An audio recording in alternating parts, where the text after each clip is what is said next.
बिस्मिल्लाहिर्रहमानिर्रहीम। अस्सलाम वालेकुम दोस्तों, माजिद राना के साथ अलिफ न्यूज़ में खुश आमदीद। उम्मीद की जाती है कि आज की ये वीडियो आपको पसंद आएगी।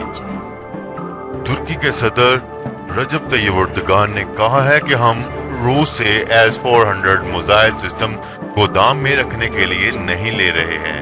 उन्होंने वाज़ेह किया है कि जरूरत पड़ी तो त्यारा शिकन मिसाइल सिस्टम को इस्तेमाल करेंगे। उन्होंने ये बात टीवी प्रोग्राम में गुफ्तो शनीद करते हुए कही।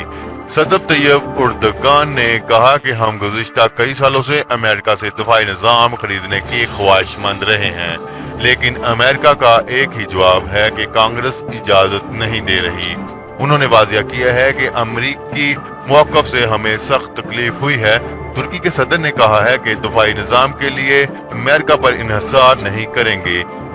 एक सवाल पर उन्होंने कहा कि रूस ने हमारी ख्वाहिशात का बहुत खूबसूरत जवाब दिया है और साथ ही इस निज़ाम की फराहमी के लिए आसान कर्जों की पेशकश भी की।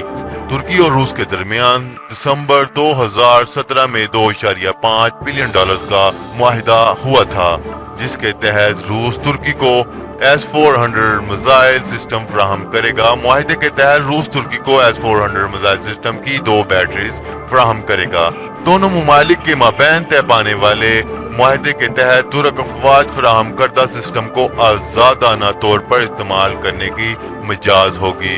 रूस का S-400 मिसाइल सिस्टम जदीद तरीन त्यारा शिकन सिस्टम है, जो एयरवा डायनामिक मिसाइल को 400 किलोमीटर और बैलिस्टिक मिसाइल को 60 किलोमीटर की दूरी पर निशाना बना सकता है। ये सिस्टम यक वक्त 36 अहदाफ को भी निशाना बनाने की सलाहियत रखता है। तुर्की के सदर का मजीद कहना था कि हम तुर्की के दिफाई निज़ाम को मजबूत करने के लिए S-400 मिसाइल सिस्टम खरीद रहे हैं। अगर आपको ये वीडियो पसंद आए तो हमारा चैनल सब्सक्राइब करें, लाइक करें, कमेंट करें। शुक्रिया। पाकिस्तान जिंदाबाद।